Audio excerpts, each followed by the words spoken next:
काफी देर से शिव चर्चा को सुन समझ रहे थे, है ना। सबसे पहले तो हमको आपको शांत भाव में होना होगा।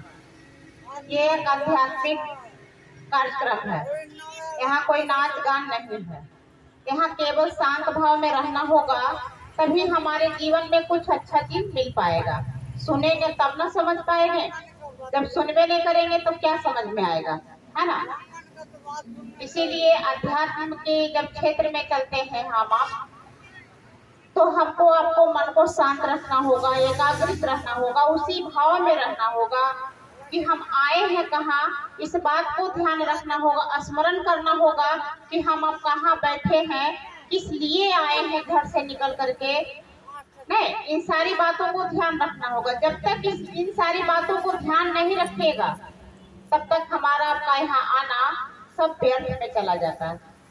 समय बहुत बहुमूल्य है दीदी, ध्यान रखना होगा इस बात को। शिव चर्चा कर लेना, सुन लेना, सुना देना, ये कोई बहुत बड़ी बात नहीं है, लेकिन इसको समझ लेना बहुत बड़ी बात है।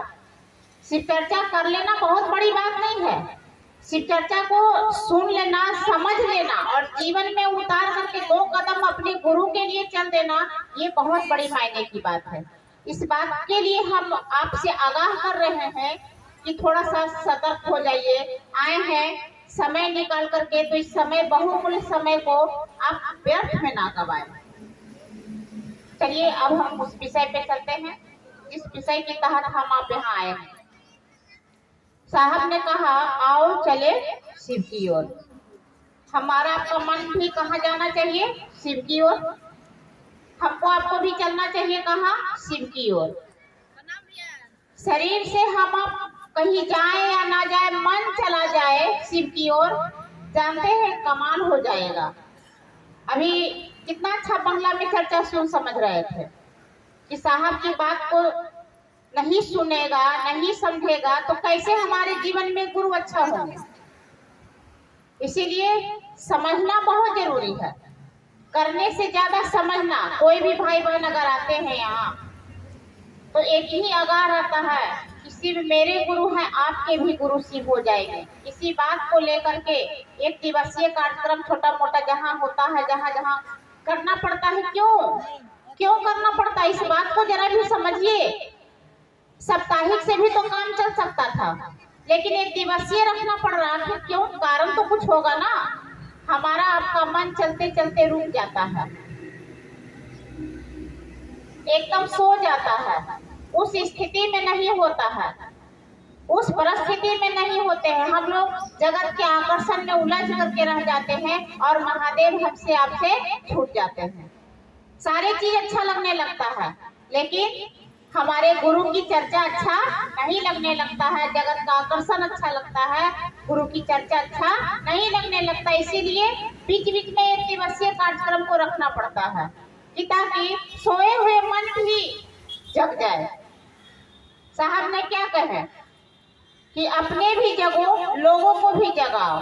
अपने दिल में भी महादेव के उतारना है, लोगों को भी दिल में महादेव को स्थापित करना है। मेरे दिल में भी महादेव धड़क जाए, आपके भी दिल में महादेव धड़क जाए। यही है ना हमारा आपका क्या संकल्प है, यही है ना। 3 सूत्र में क्या कहते हैं? 3 सूत्र रट लेना बहुत बड़ी बात नहीं है, 3 सूत्र को समझना बहुत बड़ी बात है। तोता नियन रट लिए कि पहला सूत्र में दया मांगना, दूसरा में चर्चा करना, तीसरा में नमः शिवाय से प्रणाम करना, नहीं चलेगा काम। इस पर बहुत गौर करना होगा और संभलना होगा। अब हम बच्चे नहीं रह गए हैं, ऊंचे क्लास में आए हैं, तो समझना होगा ना। काफी दिन हो गया है तो बोली में तो अब नहीं होगा, काम नहीं चलेगा। अब क्या होगा, इसको करनी में उतारना होगा। जब तक करनी में नहीं उतारिएगा इस 3 सूत्र को, तब तक नहीं समझ में आएगा। हमको आपको करनी में उतरना चाहिए। शिव का शिष्य शिव के जैसा होना चाहिए, क्योंकि जैसा गुरु वैसा चेला होता है। हम आप भी उन्हीं के जैसे हो। हमारा आपका मन शिव के ही जैसा होना चाहिए। उसी भाव में रह करके अपने गुरु से दया की याचना करिए कि हे शिव, आप मेरे गुरु हैं, मैं आपका शिष्य हूँ, मुझ शिष्य पर दया कीजिए।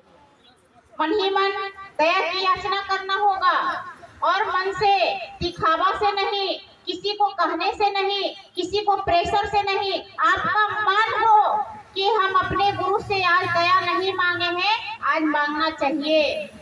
यानी 24 घंटा में अपने गुरु से दया की याचना करना होगा। नहीं करिएगा तो नहीं काम चलेगा दीदी, करना होगा ना, क्योंकि आप कह रहे हैं कि हे शिव आप मेरे गुरु हैं। इस लाइन को जब समझ में आ जाएगा ना तो शिव चर्चा का अर्थ है समझ में आ जाएगा। शिव चर्चा भाषणगिरी नहीं है। शिव चर्चा जानते हैं एक दर्द, एक एहसास, एक चिंतन है। शिव चर्चा भाषणगिरी नहीं है। इसको अगर आप हम समझ लीजिएगा ना तो जीवन सुंदर हो जाएगा, बड़ा सरल हो जाएगा, आसान हो जाएगा, अच्छा लगने लगेगा। हम अब शिव चर्चा में आकर के भी मन को विचलित करते हैं ना, वो सब नहीं होगा। मन ठहरेगा, जानते हुए कि मन चंचल है फिर भी मन ठहरता है दीदी। हम गौर किए हैं इस बात को। कब होता है? शिव चर्चा में ही आके होता है, ये घर में नहीं होता है। घर में तो भागा ही रहता है मन, लेकिन जब शिव चर्चा में आते हैं तो उतना देर मन ठहरता है। उस भाव में रहिए और यहाँ से कुछ लेकर जाने की कोशिश कीजिए। हमेशा एक प्रयास रहे कि हम आए हैं तो कुछ अच्छे बात को लेकर के जाए जो कि हमारे जीवन में दशा और दिशा को बदल दे, गुरु कार्य में मदद कर दे। हम एक कदम से 2 कदम चलना सीख जाए, जो चलना सीखा है वो दौड़ना सीख जाए, जो शिव को गुरु नहीं बनाया है वो शिव को गुरु बना ले। ऐसी हमारी अब की स्थिति मनसा होना चाहिए।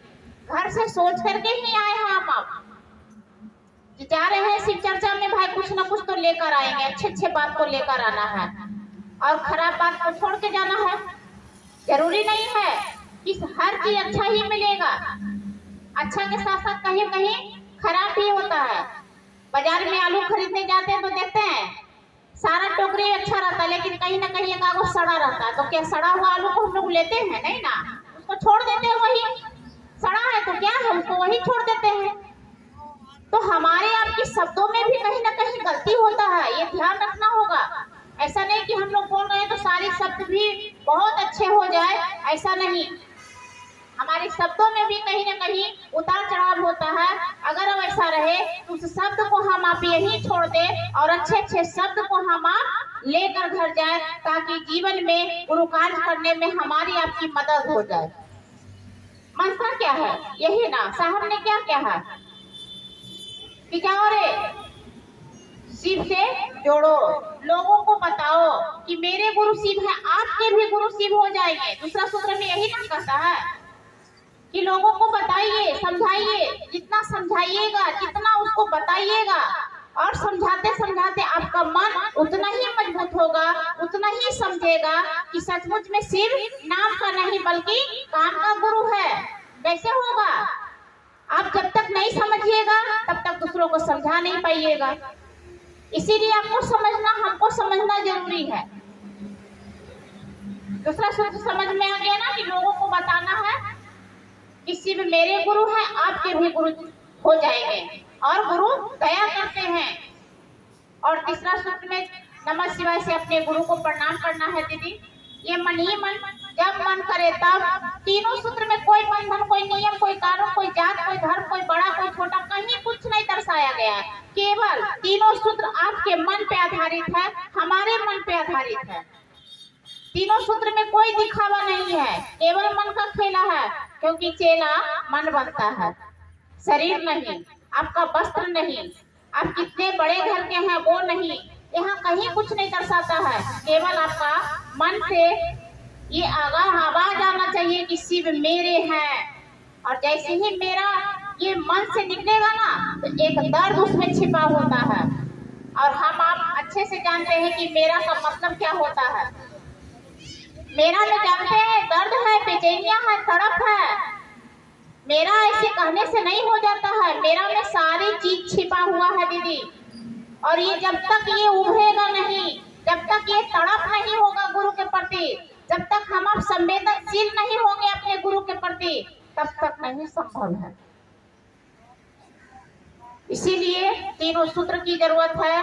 नमः शिवाय से अपने गुरु को भी प्रणाम करना है, ये महामंत्र है, ये कोई मामूली मंत्र नहीं है।